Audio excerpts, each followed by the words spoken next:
Hallo, ich bin der Rahmschnitzel. Ich erzähle euch heute 7 Lügen und eine Wahrheit. Vielleicht erratet ihr, welche das ist. Viel Spaß dabei. Ich habe einmal einen Helikopterschein gemacht. Beim Fußball bin ich Linksfüßer. Als Kind habe ich mal einen Traumjob erfüllt und war Kinderleiche im Tatort.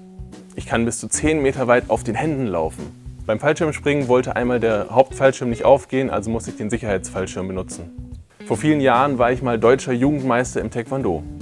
Ich habe mir noch nie ein Rahmschnitzel selbst zubereitet. Ich lüge nie. Das war es auch schon, das waren jetzt 7 Lügen, aber nur eine Sache davon stimmt. Vielleicht erratet ihr das, schreibt es einfach in die Kommentare. Vielleicht erzähle ich euch dann, was jetzt stimmte.